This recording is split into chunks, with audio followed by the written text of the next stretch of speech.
और 11 साल से तो आप उसके साथ रह रही थी। अगर आप उसके बारे में कुछ नहीं जानती तो क्या इसका मतलब हम ये निकालें कि फाल्गुनी भरोसा नहीं करती थी आप पर, ट्रस्ट नहीं था उसे, इसके लिए अपनी बातें छिपाती थी आपसे? सर ऐसा भी तो हो सकता है वो जानबूझ के कर रही हो। अभी वो डिटेक्टिव थी तो ऐसे लोग अंडरकवर होके भी तो काम करते हैं ना। अच्छा। सर मैंने आपको एक बात नहीं बताई थी। फाल्गुनी लॉ स्टूडेंट थी और उसके पिता के पास पैसे नहीं थे तो उसने अपनी पढ़ाई छोड़ दी थी। पर शादी के पहले वो क्रिमिनल लॉयर के पास काम करती थी सर। और शादी के बाद? सर शादी के बाद उसका पति उसे कुछ नहीं करने देता था। फिर उसके पति के मौत के बाद वो मेरे साथ टिफिन सर्विस का काम करने लग गई। आपके साथ? हाँ। लेकिन उसका जो ये टिफिन सर्विस का बिजनेस था उसके डॉक्यूमेंट्स में तो आपका कोई शेयर नहीं है। वो तो सैलरी देती थी ना आपको। सर वो हमारा रिश्ता इन सारी चीजों के परे था। ये पुलिस क्यों आई है राघव अंकल? वो पुलिस स्टेशन में भी आपकी मम्मा का खाना जाता है ना, इसीलिए।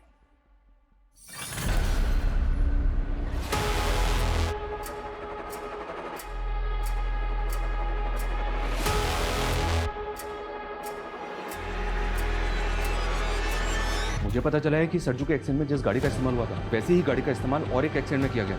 अगर ये सबके सब मर्डर थे तो फिर ये कौन करवा रहा था और क्यों? फाल्गुनी के मर्डर को भी एक्सीडेंट का रूप देने की कोशिश की गई।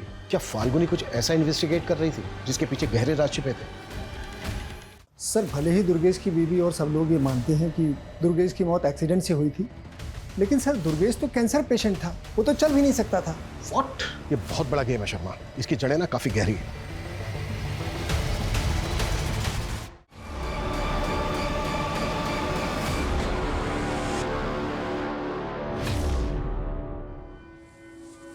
ठीक है, कल से 5 डिब्बे और बढ़ा दी। हाँ आती हूँ। तो आपकी डील पक्की हो गई मम्मा? हाँ एकदम पक्की हो गई। अब तुम्हारी मम्मा बहुत बड़ी बिजनेस वाली बनने वाली है। वाओ ग्रेट मम्मा। मम्मा अब हमारा घर भी बहुत बड़ा होगा ना? हाँ बहुत बड़ा और आलीशान घर होगा हमारा, और जहाँ पर नौकर चाकर सब होंगे। हाँ और बड़ी बड़ी कार्स भी होगी। हाँ कार्स भी लेंगे। मम्मा मुझे एक चॉपर भी चाहिए। चॉपर? ठीक है चॉपर भी ले लेंगे।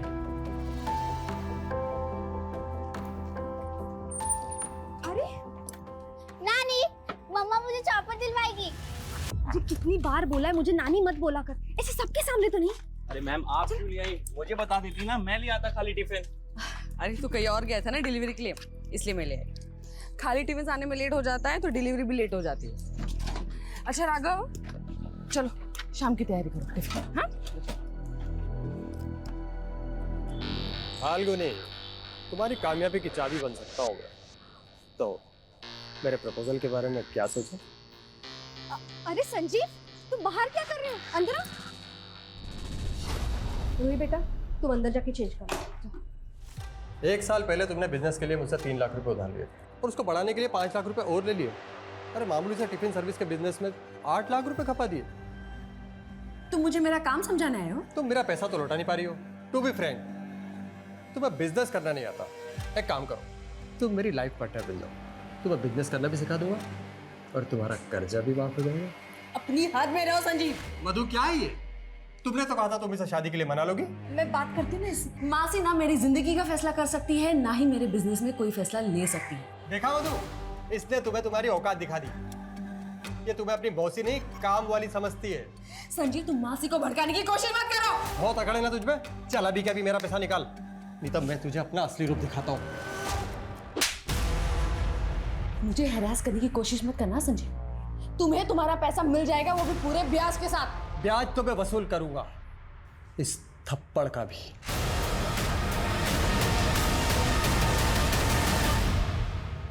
मासी मैंने कितनी बार आपसे कहा है मुझे इस आदमी से शादी नहीं करनी है, फिर भी आप। मैं तुम्हारे भले का सोच रही थी फाल्गुनी। विधवा की जिंदगी आसान नहीं होती। अरे खुद के बारे में नहीं पर रूही के बारे में तो सोच। टिफिन सर्विस का छोटा मोटा काम है तुम्हारा, उसमें भी इतना सारा कर्जा चढ़ चुका है, उसमें कमाई तो होती ही नहीं है। ऐसा ही रहा तो रूही को कैसे पालोगी तुम? मासी मैं आप जैसी नहीं हूँ जो अपने फायदे के लिए रिश्ते बदलती फिरूं। अरे अगर संजीव आपको इतना ही भाग गया है तो आप ही कर लो ना उसके साथ शादी। वैसे भी आपकी शादी तो हुई ही नहीं है। बस कर फाल्गुनी, मैंने तुझे अपनी बेटी माना, मैंने तेरे लिए अपना घर नहीं बसाया। और तू मुझे खरी खोटी सुना रही है। मासी, आई एम सॉरी, मुझे ये सब नहीं बोलना चाहिए था, लेकिन आपको पता है ना मैं कितनी स्ट्रेस में हूँ। सारी टेंशन तुझे ही है।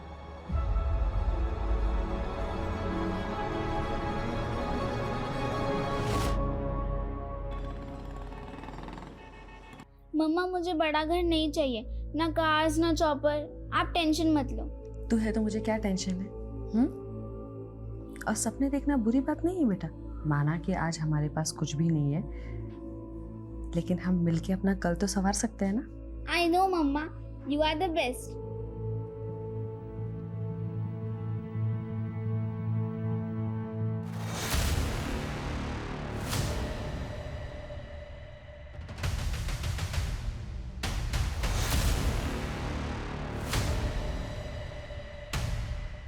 जब मंजिल दूर हो तो वहाँ जल्द से जल्द पहुँचने के लिए हम शॉर्टकट ढूंढने लगते हैं, और अब मैं उस रास्ते पर जाने का सोच रही थी जिसे मैंने सालों पहले छोड़ दिया था।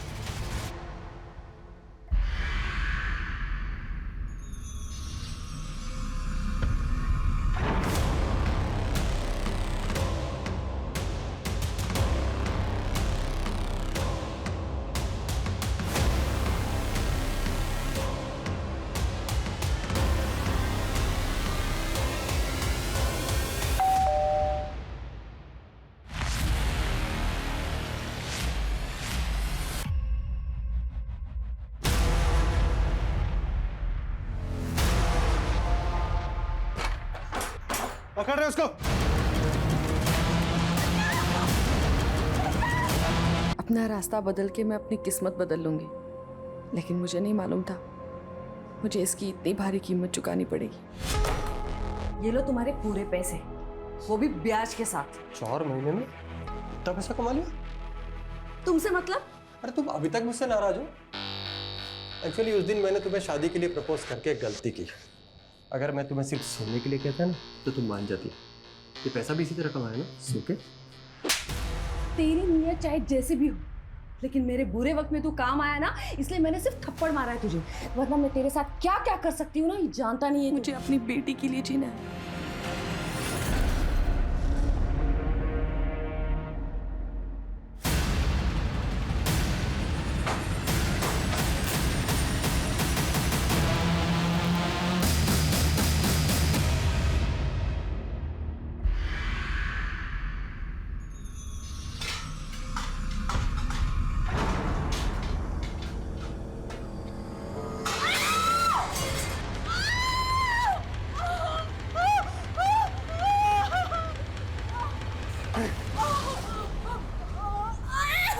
अपना शरीर दिखाने का बड़ा शौक है ना तुझे? मेरा देवर वहाँ पे पढ़ाई कर रहा है और तू उसको ले जाने की कोशिश कर रही है। ये क्या बोल रहे हो आप? अच्छे से समझ रहे तुझे, अब ये तो नहीं चलेगा। यही पे काट दूंगा, यही पे काट दूंगा।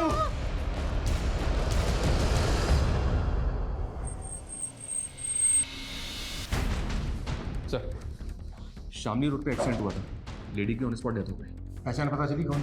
जी हाँ सर, एक्सीडेंट साइट से आईडी मिली है जिसपे फाल्गुनी गुप्ता लिखा हुआ है। मेरठ की रहने वाली है, कांस्टेबल को भेजा उसके एड्रेस पे।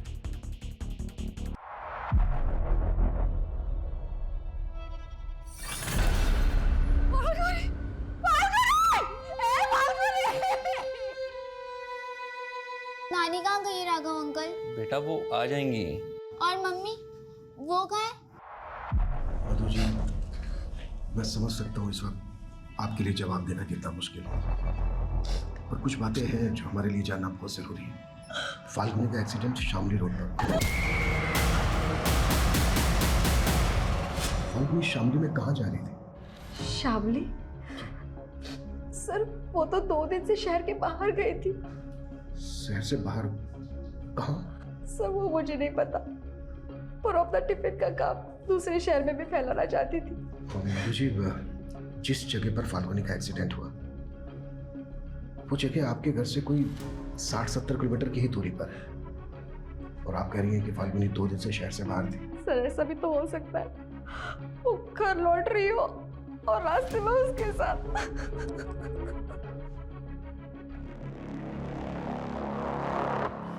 सर, एक्सीडेंट स्पॉट का एक सीसीटीवी फुटेज मिला है। सर, इसमें जिस तरह से फाल्गुनी भाग रही है और जिस तरह से व्हीकल ने उसे हिट किया, उसे ये तो मर्डर लग रहा है सर। गाड़ी का नंबर भी साफ दिखाई नहीं दे रहा है। फाल्गुनी की मौसी को ये तक नहीं मालूम कि फाल्गुनी कहाँ गई और अब इस तरह से फाल्गुनी मारी जाती है। पता लगाओ कि फाल्गुनी इस जगह पर क्यों गई और इस टेम्पो का भी पता लगाओ।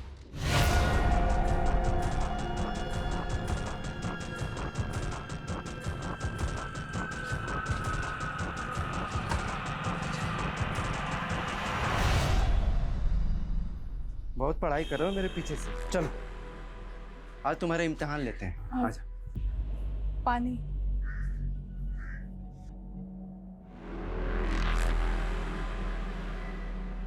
अच्छा बता, मेरे बीवी के शरीर में कितने तिल हैं?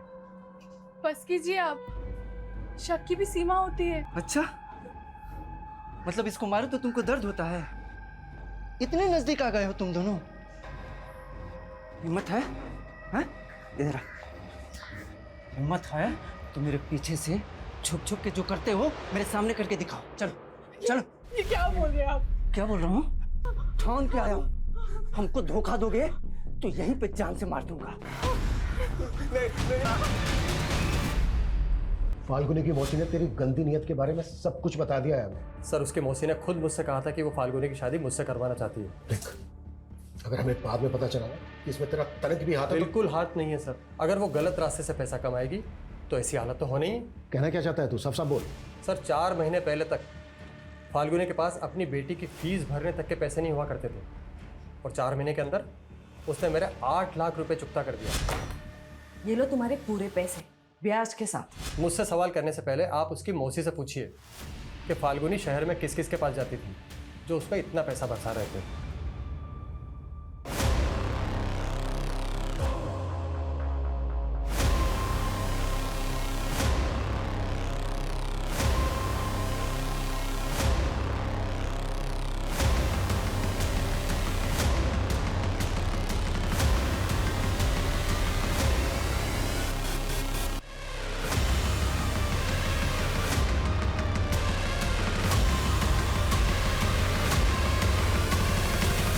राघव अंकल की तरह आप भी मुझसे झूठ बोल रहे हो ना। मम्मी मुझसे इतने दिन तक दूर नहीं रह सकती। बेटा, मैं तुझे कैसे बताऊं कि क्या हुआ है?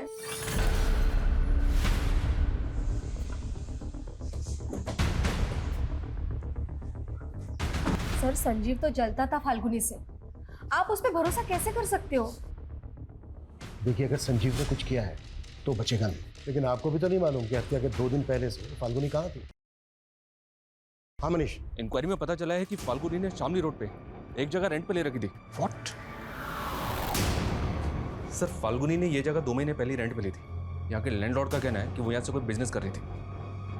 पर फाल्गुनी तो मेरठ से टिफिन सर्विस चलाती थी ना, यहाँ क्या कर रही थी? तो बेटा, ये सारे एविडेंस कलेक्ट करो। सर,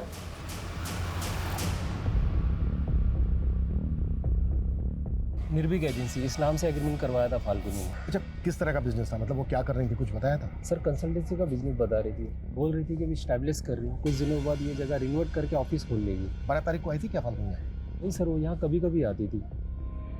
ठीक है, हमें एग्रीमेंट के पेपर चाहिए। जी सर। सर, अगर फाल्गुनी का tiffin service Ruhi tiffin service के नाम से है तो फिर ये निर्भीक एजेंसी क्या है? और इसके बारे में तो उसकी मौसी ने भी हमें कुछ नहीं बताया। शायद देखकर ऐसा लग रहा है कि जैसे काफ़ी फाइल थी, काफ़ी डॉक्यूमेंट्स थे जिनको जला दिया गया। मनीष, एक काम करो, पता करो कि वो निर्भीक एजेंसी के नाम से कौन सा बिजनेस कर रही थी, किस तरह का बिजनेस था, और ये भी पता लगाओ कि उस बिजनेस का उसके मर्डर से कोई कनेक्शन निकलता है।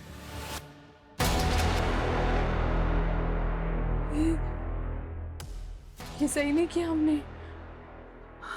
आप भूल गई इस आदमी ने हमारे साथ क्या क्या किया है?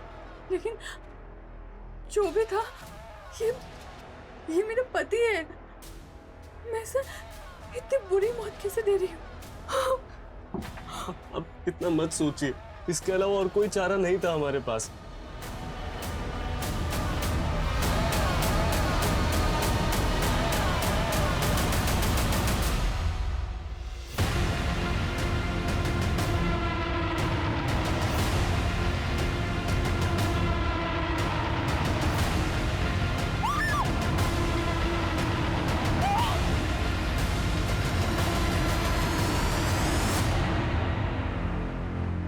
सर फाल्गुनी को टक्कर मारने वाले टेम्पो के बारे में कुछ पता नहीं चल रहा है। हमें सिर्फ इतना पता है कि वो टेम्पो सफेद रंग का है।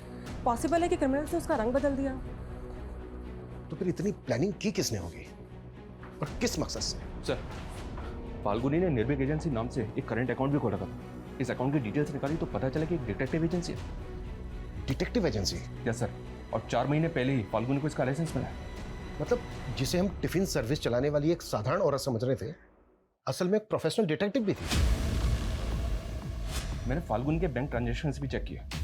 पता चला कि उसमें 4 लोगों ने पैसा ट्रांसफर किया और ये 4 लोग कोई और नहीं, फाल्गुनी के क्लाइंट्स थे। सर, ये चारों केसेस मैट्रिमोनियल डिस्प्यूट्स और फोर्जरी के थे, जिनको फाल्गुनी ने सक्सेसफुली खत्म कर दिया था। तो उसके ऑफिस में मौजूद फाइल्स और डॉक्यूमेंट्स को जलाया क्यों गया होगा? क्या उनमें किसी के राज छुपे थे जिन्हें फाल्गुनी उजागर करने वाली थी?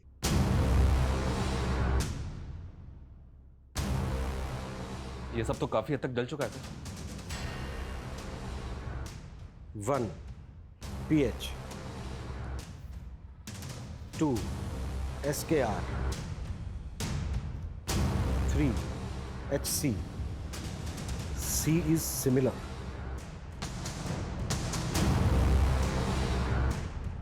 शर्मा, भले ही मैक्सिमम स्टफ जल गया है, लेकिन इससे ये क्लियर हो गया है कि फाल्गुनी जरूर कोई ऐसा केस इन्वेस्टिगेट कर रही थी जो उसके मर्डर की वजह बना। सर फाल्गुनी के CDR में कोई सस्पिशियस नंबर भी नहीं मिला। लेकिन सर फाल्गुनी की लोकेशन पिछले 2 महीने से अक्सर मुजफ्फरनगर की थी, लेकिन सर उसके CDR में मुजफ्फरनगर का कोई नंबर नहीं मिला। ये भी तो हो सकता है कि वो कोई दूसरा नंबर भी यूज करती हो। शर्मा, अपने सारे खबरों को एक्टिव करो। उनसे कहो कि वो पता लगाएं कि फाल्गुनी मुजफ्फरनगर में कहाँ जाती थी और किस किस से मिलती थी। Okay sir.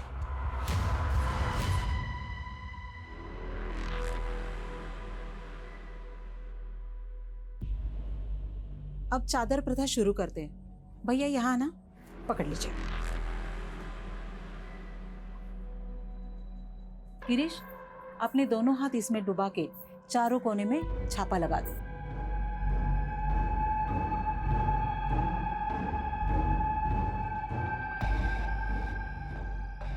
अब चादर प्रथा समाप्त हुई है। उसके अनुसार अब आप दोनों पति पत्नी हो।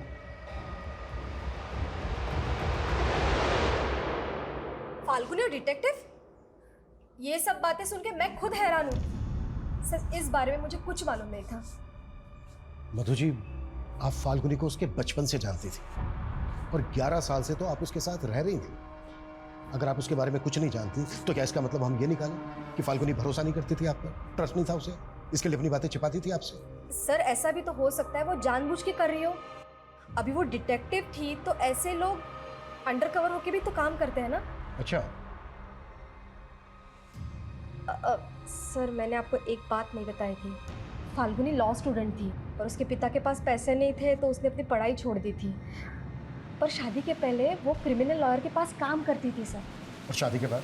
सर, शादी के बाद उसका पति उसे कुछ नहीं करने देता था। फिर उसके पति के मौत के बाद वो मेरे साथ टिफिन सर्विस का काम करने लग गई। आपके साथ? हाँ। लेकिन उसका जो ये टिफिन सर्विस का बिजनेस था, उसके डॉक्यूमेंट्स में तो आपका कोई शेयर नहीं है। वो तो सैलरी देती थी ना आपको। सर, वो हमारा रिश्ता इन सारी चीजों के परे था। ये पुलिस क्यों आई है राघव अंकल? वो पुलिस स्टेशन में भी आपकी मम्मा का खाना जाता है ना, इसीलिए।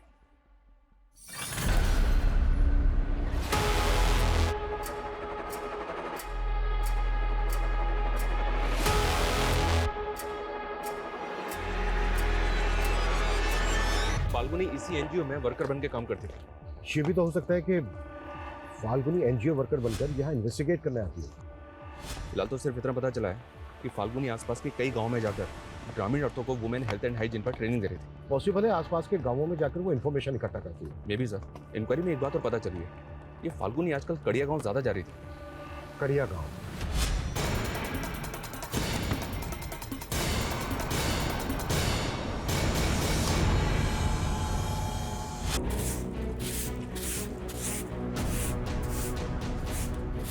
सुनिए, हमें पता चला है कि एनजीओ वर्कर फाल्गुनी अक्सर आपसे मिलती है। जी। क्यों मिलती थी वो आपसे, वजह क्या है? सर वो सोशल अवेयरनेस के लिए सबके घर आ रही थी। आप? जी, मैं पति हूँ इनका। कुछ और पूछना है आपको? नहीं। ये मैडम तो मुझे भी मिली थी। कृष्णा के पहले पति सरजू के बारे में पूछ रही थी। क्या? कृष्णा का पहला पति? जी, दूसरा पति गिरीश देवर था कृष्णा का, लेकिन सरजू के मौत के बाद उन दोनों ने शादी कर ली। अच्छा, ये फाल्गुनी सरजू के बारे में क्यों पूछ रही थी? यही कि सरजू की मौत कैसे हो गई। क्या आप हमें बता सकती हैं कि सरजू की मौत कैसे हुई थी? सर, गिरीश और कृष्णा कहते हैं कि सरजू भैंस खरीदने जा रहा था तो कोई गाड़ी मार गई उसको, लेकिन मुझे लगता है कि इन दोनों ने उसे मारा होगा।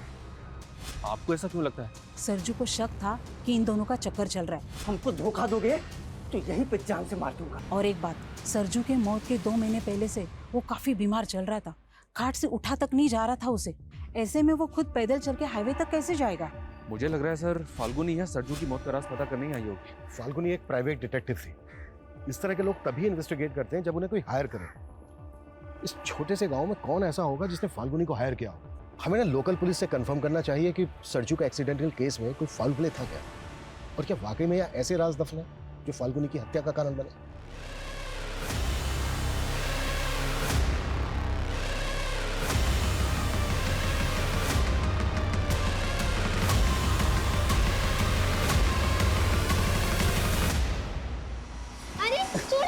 अरे अरे तुम डर क्यों रही हो?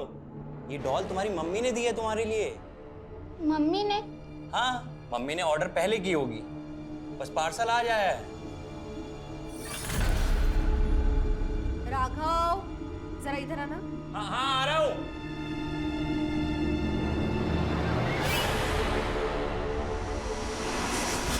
मम्मा, जाना सच में जरूरी है? हाँ बेटा, बहुत जरूरी है। वरना तुम ही बताओ, मम्मा तुमसे दूर इतने दिन के लिए रह सकती है? लेकिन आजकल आपके पास मेरे लिए टाइम ही नहीं होता है। सॉरी बेटा, मैं बहुत जल्द वापस आ जाऊंगी। मम्मा, आपने मेरे लिए डॉल ऑर्डर की थी, मैं आपको कहाँ से ऑर्डर करूं ताकि आप जल्दी से मेरे पास आ जाओ? कहाँ चले गए मम्मा?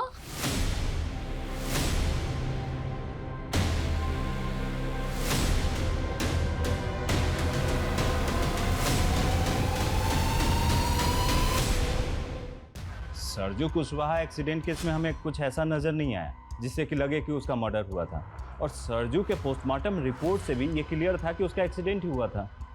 अच्छा, सरजू का जिस टेम्पो से एक्सीडेंट हुआ था वो सफ़ेद रंग का था ना? नहीं नहीं, सरजू की बीवी ने बयान दिया था कि कोई सफ़ेद रंग का ओल्ड कार था। तो वो जो कार थी उस कार का कुछ पता चला? अभी तक तो नहीं। मुझे लगता है पुलिस वाला हमसे कुछ छुपा रहा है। हमें ना बहुत संभल के जांच करनी होगी। अगर फाल्गुनी सरजू के एक्सीडेंट को मर्डर मान रही थी तो जाहिर सी बात है वो लोकल पुलिस पे शक कर रही होगी। शर्मा, पता करो कि फाल्गुनी लोकल पुलिस से मिल रही थी क्या, और याद रहे पूरी एहतियात के साथ। Okay sir. मेरठ पुलिस हमारे घर तक पहुंच गई। मैं बता रहा हूँ, अगर मैं उनके हत्थे चढ़ा ना तो तुम सबकी पोल खोल दूंगा मैं। डर मत, पुलिस, नेता, प्रशासन सब मेरी जेब में है। सरजू का भूत भटक रहा है, वो ना हमसे बदला लेगा, वो बदला लेगा हमसे। इतना मत सोचो, सब ठीक हो जाएगा।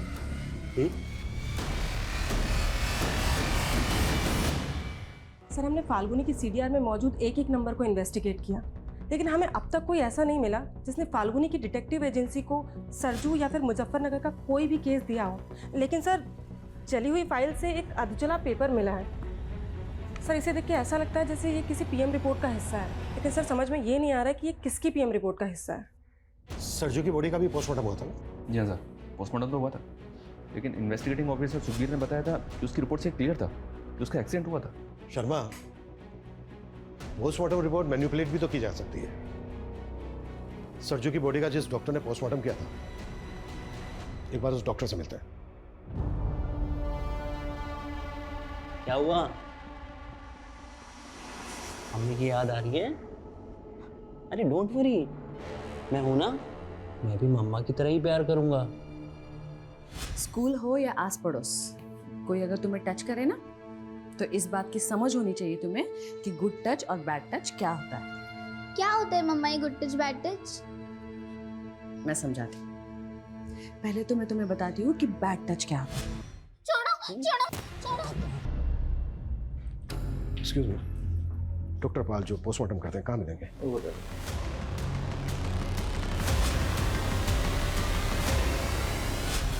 Doctor Samarpal ji. Inspector Abhimanyu Chander, Meerut police. हमें पता चला है कि आपने कड़िया गांव के सरजू कुशवाहा नाम के आदमी की बॉडी का पोस्टमार्टम किया था। सर मैं बहुत सारे विक्टिम का पोस्टमार्टम करता रहता हूँ, मुझे रिकॉर्ड चेक करने होंगे प्लीज।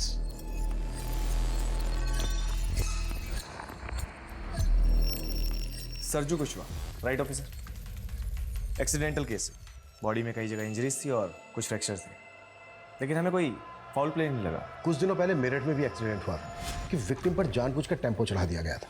बहुत एक्सीडेंट की वजह से हुई थी, पर था वो मर्डर। लेकिन ये सब आप मुझे क्यों बता रहे हैं? जिस विक्टिम का एक्सीडेंट हुआ था उस विक्टिम का नाम था फाल्गुनी गुप्ता। ये शायद इसके साथ आपने सरजू की पोस्टमार्टम रिपोर्ट शेयर की हो।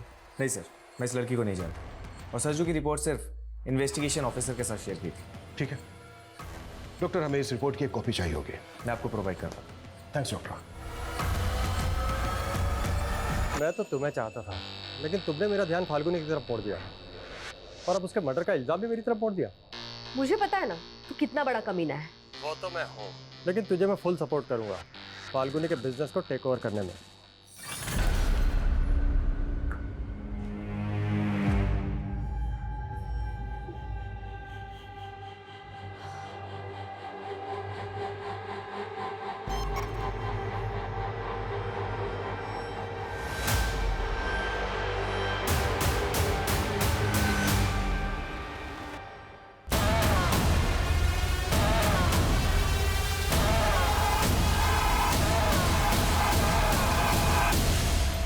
सर कृष्णा और गिरीश अचानक गांव छोड़ के चले गए, पर कहाँ चले गए हैं ये समझ में नहीं आ रहा है।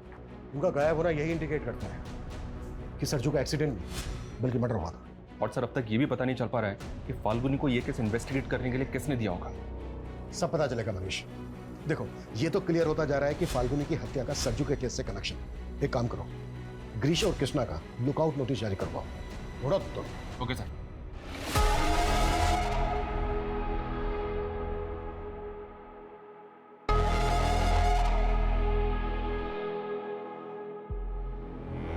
मेरठ पुलिस मेरे हॉस्पिटल तक पहुंच चुकी है। सरजू और फाल्गुनी के बारे में पूछताछ कर रही थी। देखो अगर इस केस में मेरा नाम आ गया ना तो अच्छा नहीं होगा। किसी का नाम नहीं आएगा।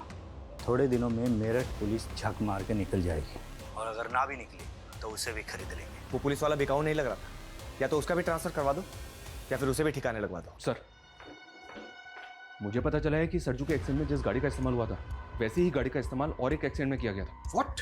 जी सर, ये केस सनोली विलेज का केस है और इस एक्सीडेंट में दुर्गेश सिन्हा नाम के आदमी की मौत हुई थी। ये दुर्गेश है।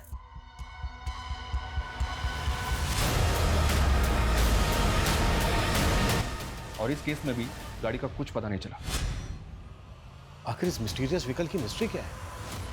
अगर ये सबके साथ मर्डर थे तो फिर ये कौन करवा रहा था और क्यों? फाल्गुनी के मर्डर को भी एक्सीडेंट का रूप देने की कोशिश की गई। क्या फाल्गुनी कुछ ऐसा इन्वेस्टिगेट कर रही थी जिसके पीछे गहरे राज छिपे थे? एक बार दुर्गेश के केस के इन्वेस्टिगेटिंग ऑफिसर से मिलता है। हमें दुर्गेश के केस में ऐसा कोई फॉल प्ले नजर नहीं आया जिससे लगे कि वो मर्डर हो, और पोस्टमार्टम रिपोर्ट में यही आया था कि दुर्गेश की मौत एक्सीडेंट से हुई है। पोस्टमार्टम रिपोर्ट दिखाएंगे दुर्गेश की? हाँ sure. Thank you.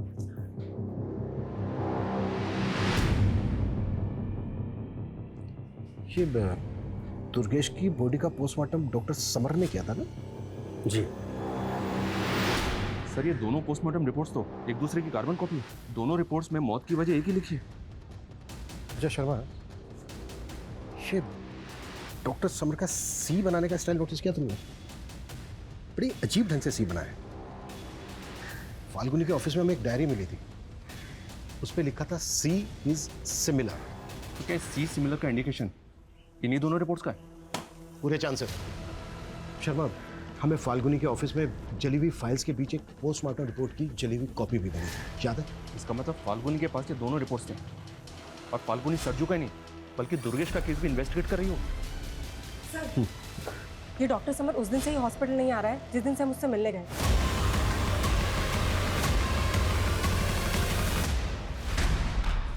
Doctor summer कहाँ है? मुझे नहीं मालूम। कब से नहीं हुआ घर पे? सर पिछले 3 दिन से घर नहीं आया वो। कविता चेक करो, कुछ भी छोटा नहीं चाहिए। लेकिन हुआ क्या है, कोई बताएगा? बताते हैं।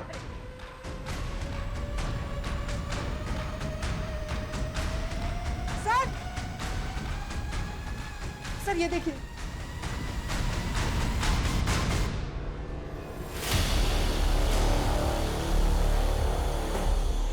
इतनी सारी डॉल्स, इलेक्ट्रॉनिक सामान, क्या ये सब क्या चल रहा है इस घर के अंदर? सर मेरे बेटे को इलेक्ट्रॉनिक गुड़िया बनाने का शौक है।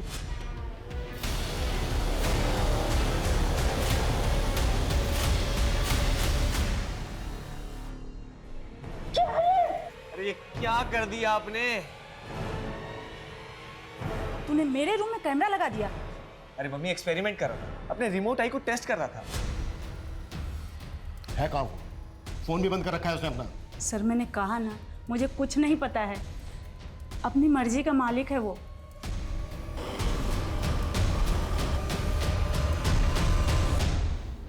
ये दुर्गेश सिन्हा यही रहते थे ना? जी हाँ। देखिए, उनकी मौत कैसे हुई इसके बारे में आपसे बात करनी है हमें। इस लड़की को पहचानते हैं? नहीं।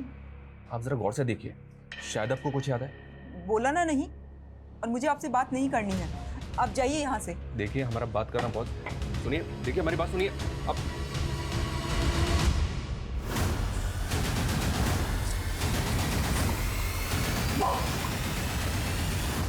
मम्मा, मैं तो डर गई। मैंने सोचा 2 दिन बाद वापस आई हूँ ना, तो ऐसे सरप्राइज करती तुझे। लेकिन मम्मा, मैं आपको बता नहीं सकती। जब आप चली जाती है तो यहाँ पर फाल्गुनी, तुम आ गई? हाँ मासी। मासी, हाँ, रूही ने आपको तंग तो नहीं किया मेरे पीछे से? अरे नहीं नहीं, बहुत अच्छे से रही है वो। मम्मा, मैं क्यों नहीं बता पाई आपको वो सब? सर, दुर्गेश की बीवी का ऐसा रवैया देख के ताज्जुब हो रहा है। मुझे ऐसा लग रहा है कि सरजू की तरह दुर्गेश की मौत की हकीकत भी कुछ और ही है। मैंने मॉर्चरी में पता किया, पिछले 3 महीने में डॉक्टर समर ने 15 बॉडीज का पोस्टमार्टम किया और उन 15 में से 9 एक्सीडेंटल केसेस हैं। तो क्या ऐसे और भी केसेस हैं? इस डायरी में ना कुछ अल्फ़ाबेट्स लिखे हैं जिनको देख के ऐसा लगता है कि जैसे ये विक्टिम्स के नामों का शॉर्ट फॉर्म हो सकता है। जैसे सरजू का सरनेम है कुशवाहा, यानी कि सरजू कुशवाहा। और ये देखो, ये 7वें नंबर पे लिखा है SK। ऐसे ही दुर्गेश का सरनेम है सिन्हा, यानी कि दुर्गेश सिन्हा। और ये यहाँ 9वें नंबर पे लिखा है DS। ऐसी जो बाकी के विक्टिम्स हैं उनके भी नाम और सरनेम के अल्फ़ाबेट्स मैच हो रहे हैं। माय गॉड, अमीन सर, ये केस तो हमारी सोच से भी परे का निकला। बस ये समझ में नहीं आ रहा है कि फाल्गुनी से ये सब इन्वेस्टिगेट कौन करवा रहा था।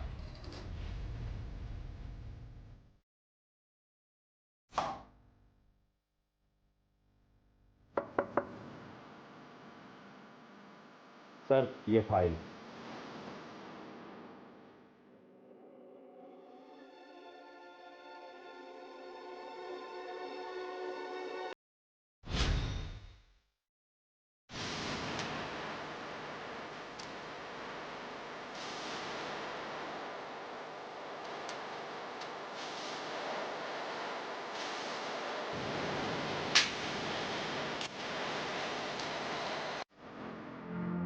सर ये विपिन है, दुर्गेश सिन्हा का पड़ोसी और दोस्त भी। दुर्गेश के बारे में आपको कुछ बताना चाहता है। बोलो। सर भले ही दुर्गेश की बीवी और सब लोग ये मानते हैं कि दुर्गेश की मौत एक्सीडेंट से हुई थी, लेकिन सर दुर्गेश तो कैंसर पेशेंट था, वो तो चल भी नहीं सकता था। व्हाट? उसका इलाज एनटी दीक्षित मेमोरियल अस्पताल में चल रहा था। और सर मुझे बहुत अच्छे से याद है, उस शाम जब मैं दुर्गेश को मिलने उसके घर गया था तो वो बिस्तर पर ही अपने प्राण छोड़ चुका था। फिर मुझे उसकी पत्नी ने वहाँ से जाने के लिए कहा। उसके बाद मुझे उसी रात को ये पता चला कि दुर्गेश का हाईवे के पास में एक्सीडेंट हो गया है। सरजू के पड़ोसी ने कहा था सर कि सरजू काफी बीमार रहता था और ठीक से चल भी नहीं पाता था। और उसकी वाइफ कृष्णा ने स्टेटमेंट दी थी कि सरजू भैंस लेने जा रहा था, हाईवे पे उसका एक्सीडेंट हो गया था। ये बहुत बड़ा गेम है शर्मा, इसकी जड़ें ना काफ़ी गहरी है। अच्छा, दुर्गेश के दोस्त ने बताया कि दुर्गेश कैंसर पेशेंट था, एनटी दीक्षित मेमोरियल हॉस्पिटल में उसका इलाज चल रहा था। एक काम करो, रिकॉर्ड चेक करो वहाँ पे। हमें कोई एक्सट्रीम स्टेप लेना होगा। हद। मैंने सोच लिया है कि मुझे क्या करना है।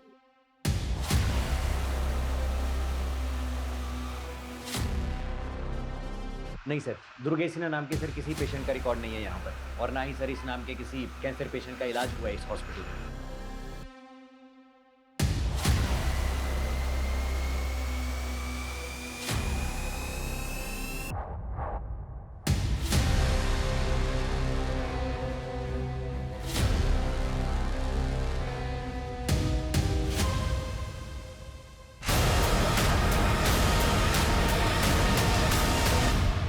दुर्गेश कैंसर पेशेंट था, इसका कोई रिकॉर्ड नहीं मिला हॉस्पिटल में।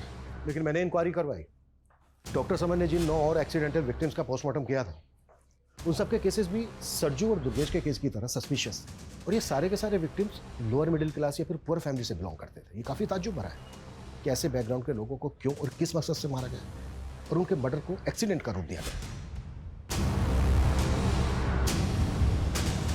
हमें ना इस फैमिली को कॉन्फिडेंस में लेकर बात करनी होगी, तभी हम इस केस की तह तक पहुंच पाएंगे। सर, गिरीश और कृष्णा सहारनपुर के घर में छिपे हुए थे। सहारनपुर पुलिस को उसी घर से उनकी लाशें मिली हैं।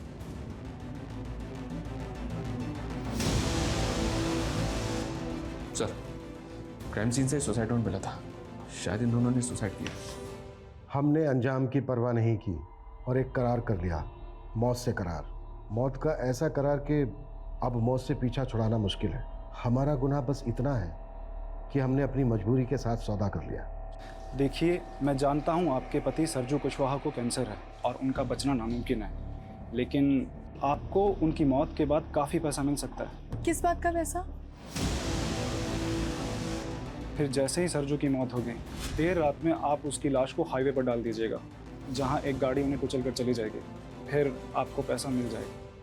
कृष्णा को टीवी था, उसके इलाज के लिए पैसे चाहिए थे और सरजू भैया से नफरत थी मुझे, इसलिए मैंने उनसे एक करार कर लिया। लेकिन हमको क्या मिला? सिर्फ 2 लाख रुपए और इतना सारा तनाव।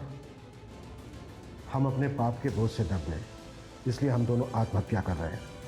ये सब तो बेहद अजीब है सर, ना ऐसा पहले कभी देखा और ना सुना।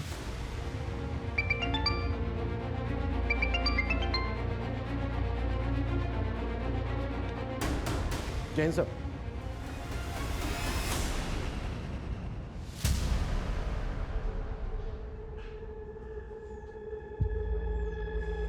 तुम मुझ पे गुस्सा हो ना?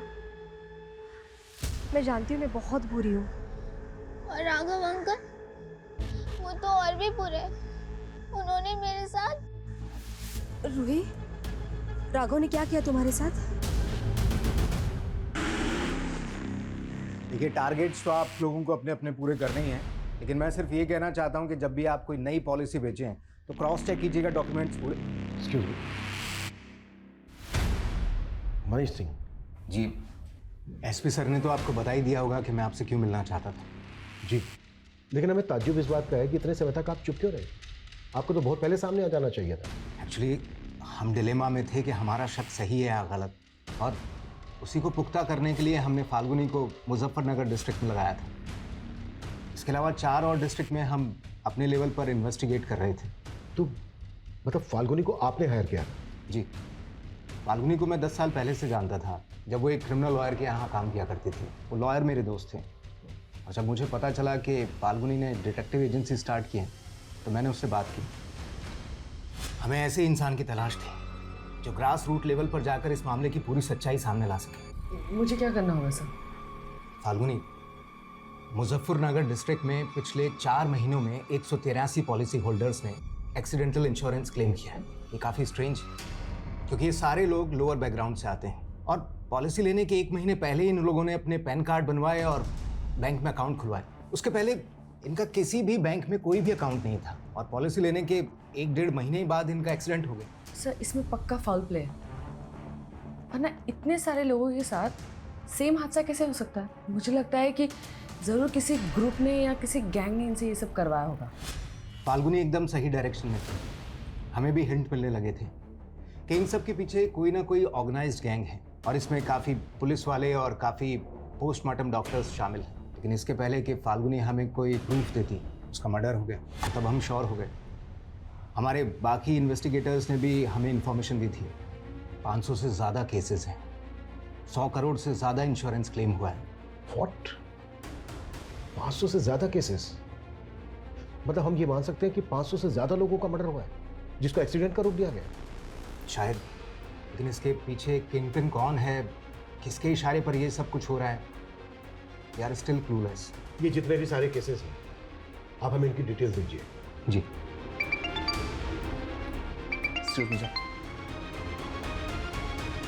हाँ कविता। सर, दुर्गेश की वाइफ सरकारी गवाह बनने के लिए तैयार हो गई है। वो हमें उन लोगों के बारे में बताना चाहती है जिनके कहने पर उसने दुर्गेश की मौत को एक्सीडेंट की शक्ल देने का प्लान बनाया था। गुड जॉब कविता। कहाँ है दुर्गेश की बीवी?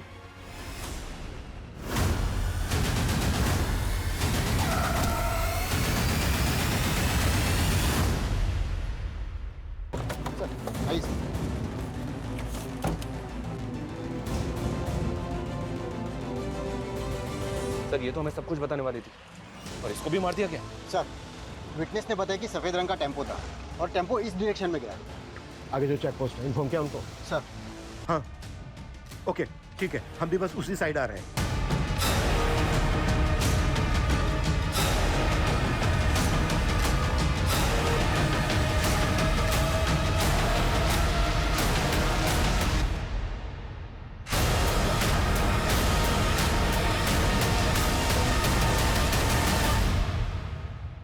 कंपनी का रीजनल मैनेजर ही कंपनी के साथ इतनी बड़ी कॉन्स्पिरेसी कर रहा है। मुझे कोई फंसा रहा है। ओए फंसा रहा है? हाँ तेरे गुनाहों की लंबी चेन तोड़ दी हमने। टेम्पो ड्राइवर हिस्ट्री चीटर है। इंस्पेक्टर सदानंद के कहने पर वो तेरे मर्डर कर रहा था। इंस्पेक्टर सदानंद ने तेरे कजन कपिल का नाम लिया है और कपिल ने तुम लोगों की सारी पोल खोल दी है। और भी बहुत सारे लोग शामिल है ना इसमें, और ज्यादातर को तू रास्ते से हटा चुका है, जैसे डॉक्टर समर। इन सबका किंगपिन तू है ना? चलो बोल। ये सब मेरे कज़न कपिल की खुरापात थी। एक दिन दारू के नशे में उसने मुझे बताया कि उसका एक एक्सीडेंट पॉलिसी होल्डर कैंसर का पेशेंट था। कपिल ने उसकी फैमिली के साथ मिलकर ऐसी कॉन्स्पिरेसी रची कि उसका क्लेम पास हो गया। और यहीं से तुझे इन गुनाहों की तरकीब सूझी? हाँ सर, सबसे पहले हमने ऐसे पेशेंट्स की हॉस्पिटल से डेटा निकालना शुरू किया और फिर जो फैमिलीज़ मान जाती थी हम उनका अकाउंट खुलवाते थे और उन्हें एक्सीडेंटल पॉलिसी खरीदवाते थे।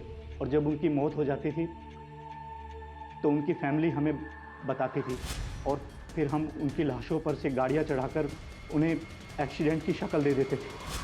सदानंद और सुप्रीत जैसे पुलिस इंस्पेक्टर ऐसे केसेस को एक्सीडेंटल केसेस बनाकर फाइल बंद कर देते थे, और समर जैसे पोस्टमार्टम डॉक्टर ऐसी पोस्टमार्टम रिपोर्ट बनाते थे जिसमें कोई फाउल प्ले नजर न आए। हाँ सर, हॉस्पिटल रिकॉर्ड से हम उन पेशेंट के नाम गायब करवा देते थे ताकि किसी को पता ना चले कि उन्हें जानलेवा बीमारी थी। एक रिकॉर्ड गायब करने की फीस 35,000 फिक्स थी और क्लेम करने वाले को तुम लोग 50-50 हज़ार रुपए देते थे, ज्यादा से ज्यादा 1 लाख रुपए। उनका बैंक अकाउंट भी खुद ऑपरेट करते थे और जैसे क्लेम का पैसा अकाउंट में आता था पैसे निकाल के गायब।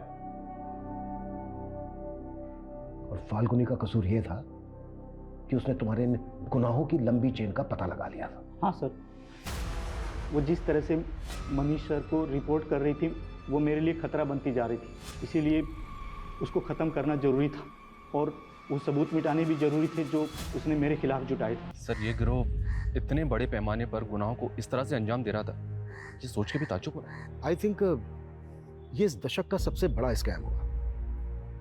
हमारा ऐसे केसेस से भी सामना हुआ है जहां पर लोग पॉलिसी के लालच में अपनों का कत्ल तक करवा देते हैं, और यहाँ तक चंद पैसों के लालच में लोग अपने करीबियों की लाशों का सौदा कर रहे थे। ऐसे गुनाहों को देखकर ये नहीं लगता है कि आजकल इंसानियत का स्तर कितना नीचे गिरता जा रहा है? सर फाल्गुनी की मौसी ने फाल्गुनी के वर्कर राघव की कंप्लेंट की। वो काफी दिनों से फाल्गुनी की बेटी को मॉलेस्ट कर रहा है।